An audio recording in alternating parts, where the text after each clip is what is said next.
जनसंपर्क अभियान जो भी लोकसभा के चुनाव को ध्यान में रखते हुए शुरू किया है, उसमें मैंने 2 दिन पहले पानीपत की रोड शो से इस अभियान को शुरू किया था।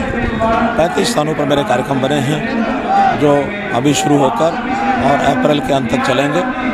आज मेरा ये तीसरा कार्यक्रम जुंडला में हुआ है। जुंडला में असम विधानसभा, नीलोखड़ी विधानसभा, कुछ बरौंडा विधानसभा, करनाल विधानसभा, ऐसे कुछ लोग यहाँ थे। तो ऐसे सब लोगों के साथ जो विचार विमर्श किया है, तो उसमें से जनता का जो उत्साह है वो उत्साह देखने को बनता है। और उस उत्साह के आधार पर मैं कह सकता हूँ कि हरियाणा की 10 की 10 लोकसभा सीटें ये भारतीय जनता पार्टी जीतेगी। आए क्यों नहीं आए? आखिर राहुल एक राष्ट्रीय पार्टी के अध्यक्ष हैं, तो उनको आना ही चाहिए। और जब वो अपनी बात रखेंगे, हम भी अपनी बात रखेंगे, तो जनता के लिए खुला मंच है। जनता ध्यान करेगी और जनता विचार करेगी, जनता निर्णय करेगी कि हमको किधर जाना है। लेकिन जहाँ तक राहुल गांधी का प्रश्न है, आज कांग्रेस पार्टी के पास किसी प्रकार का न नैतिक बल है, न संख्या बल है, न मत बल है, जिसके आधार पर वो अगले चुनाव में कुछ कर सकेंगे, ऐसा नहीं है। बल्कि हरियाणा के तो मैं कह सकता हूँ 10 की 10 लोकसभा की सीटें ये भारतीय जनता पार्टी नरेंद्र मोदी जी को दोबारा प्रधानमंत्री बनाने के लिए हम लोग जीतेंगे। देखिए, चुनाव में भी लंबा समय है और क्योंकि छठे फेज का चुनाव है, इसलिए मुझे लगता है कि अप्रैल के प्रथम सप्ताह में कभी भी चुनाव ये हो सकता है।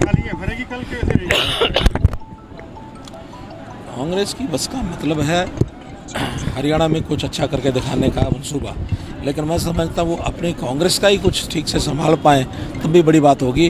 कांग्रेस को अगर एकजुट वो कर लेते हैं, इसमें भी एक विपक्ष के रूप में अगर वो सामने आते हैं, तो लगेगा कि लोकतंत्र में कोई ना कोई अपनी भूमिका निभा रहे हैं। वरना तो बिखरी कांग्रेस वो लोकसभा में भी, विधानसभा में भी किसी प्रकार का कोई विपक्ष की भूमिका निभाने के भी काबिल नहीं बची है। करनाल में कोई लोकल कैंडिडेट आएगा, बाहर से आएगा जी आपकी बात? देखिए, ये विषय चूँकि पार्लियामेंट्री बोर्ड का है और पार्लियामेंट्री बोर्ड ने ही निर्णय करके वो बताना है।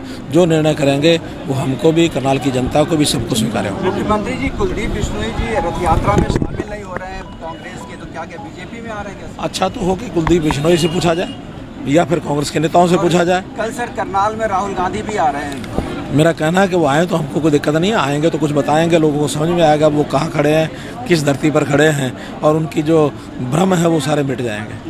सरकारें तो 5 साल पहले भी हमने उस समय देखी और उस समय की कल्पना हमको ध्यान में है कि कैसे तो हरियाणा की सरकार थी और कैसे केंद्र की सरकार उस समय चलती थी। यानी एक मूकदर्शक प्रधानमंत्री जिसको चलाने वाला रिमोट कंट्रोल से कोई और पीछे चलाता है।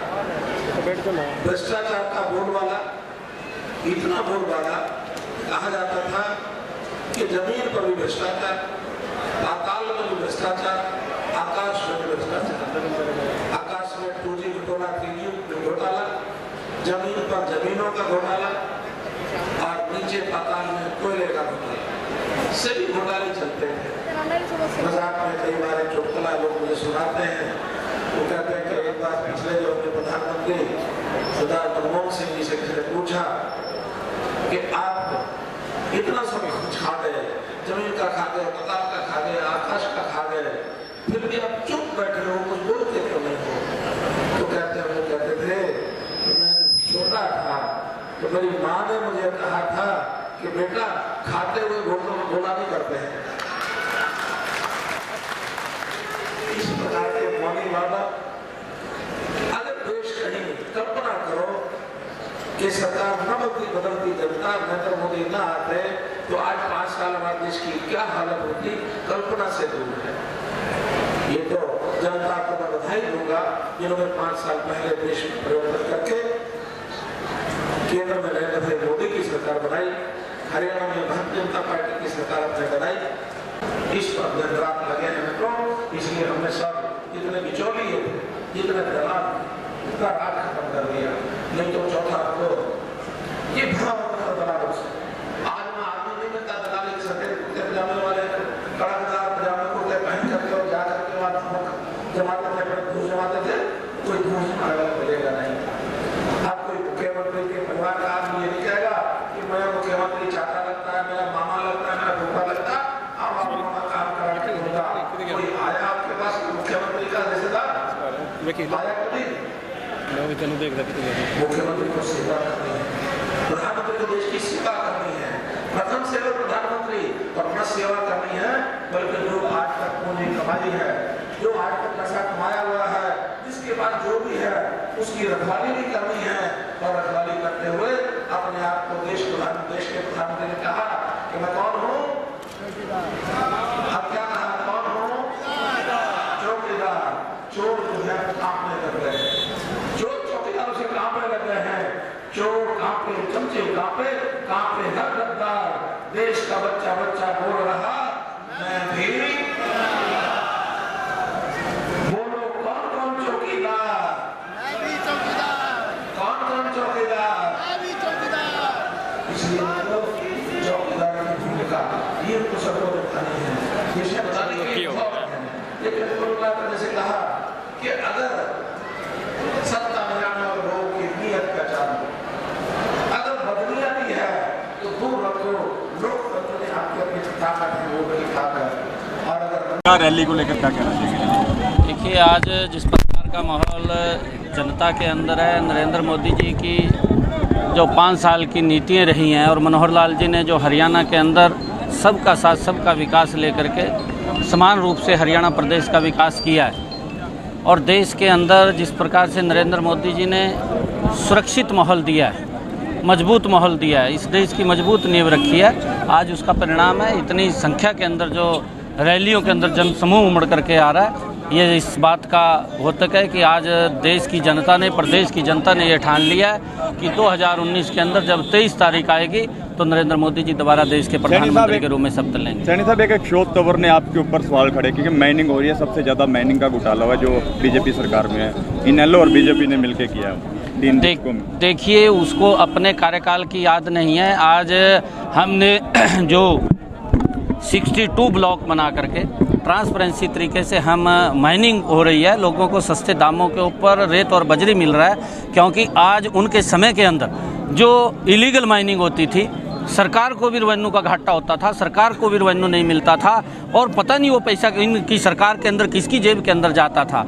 आज वो इस प्रकार से लोगों के अंदर झूठ का सहारा लेकर के, जिस प्रकार से राहुल गांधी झूठ बोल करके देश की जनता को गुमराह करते हैं, इसी प्रकार से ये लोग यहाँ पर भी झूठ बोल करके लोगों को गुमराह करने का काम करते हैं। मैंने इसके पूरे तथ्य, जब वो नींद से उठ करके आए थे, मैंने पूरे तथ्य बताए थे, पूरी डिटेल के अंदर बात बताई थी कि इनकी सरकार के अंदर इतना घाटा हुआ, वो पैसा किसकी जेब में गया, कम से कम अशोक तंवर बताए, क्योंकि वो हुड्डा के साथ कंधे से कंधा मिला करके उस सरकार के अंदर सहयोगी था। परंतु आज क्योंकि उनके पास मुद्दा नहीं बचा, आज देश और प्रदेश की जनता ने कांग्रेस पार्टी को पूर्ण रूप से नकार दिया है। आज ये रथ यात्राएं लेकर के निकल रहे हैं। मैं तो ये सलाह देना चाहूँगा जो गुलाम नबी आज़ाद इनके जो यहाँ से प्रभारी हैं कि बस के अंदर बैठाने से पहले हेलमेट का भी इंतजाम कर ले, भी कहीं ऐसा ना हो कि जो इनके आप मनों को जोड़ने की बात करते हैं, दिलों को जोड़ने की बात करते हैं, इनके दिल नहीं जुड़ रहे, इनके मन भिन्न है, और ये एक दूसरे को देख करके, क्योंकि एक काफ़ी कैंडिडेट यहाँ पर कांग्रेस के मुख्यमंत्री के दावेदार हैं, और उसको लेकर के जो मंचों के ऊपर ये हालात होता है जिसको प्रदेश की जनता देखती है। और मैं ये कहूँगा, ये सलाह दूँगा उनको कि ये रथ, ये परिवर्तन यात्रा नहीं, ये तो जो भ्रष्टाचार की जो कांग्रेस जननी रही है, जिसने इतने देश के अंदर भ्रष्टाचार किए हैं, भोले भाले किसानों की ज़मीन लूट करके बिल्डरों को देने का काम किया है, ये वो सरकार दोबारा लाना चाहते हैं। और ये क्योंकि प्रदेश के अंदर जो इन्होंने लूटपाट की है उसको दोबारा लाना चाहते हैं।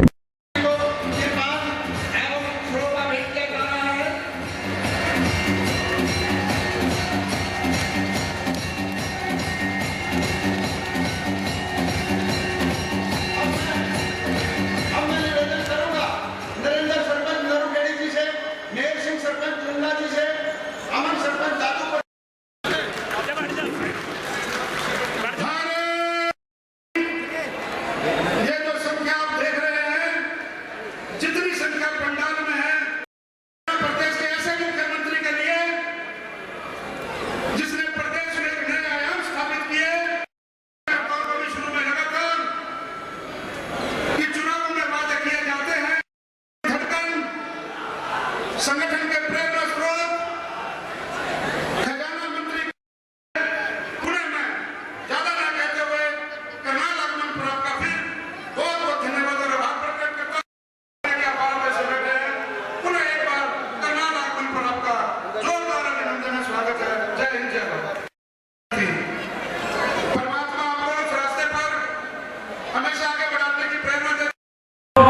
जनसंपर्क अभियान जो भी लोकसभा के चुनाव को ध्यान में रखते हुए शुरू किया है, उसमें मैंने 2 दिन पहले पानीपत की रोड शो से इस अभियान को शुरू किया था।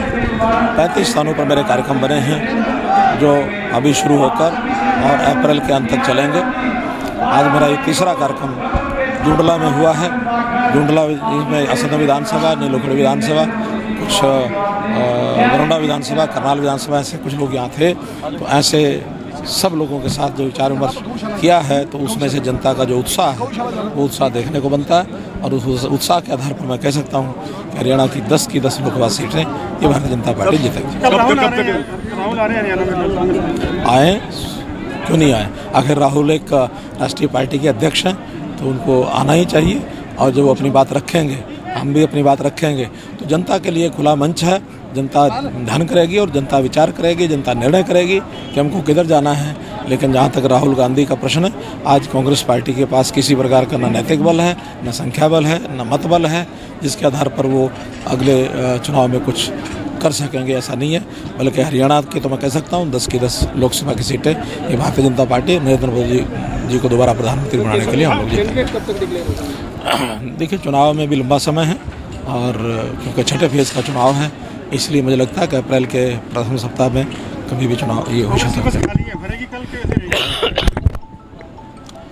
कांग्रेस की बस का मतलब है हरियाणा में कुछ अच्छा करके दिखाने का मंसूबा, लेकिन मैं समझता हूँ वो अपनी कांग्रेस का ही कुछ ठीक से संभाल पाएँ तब भी बड़ी बात होगी।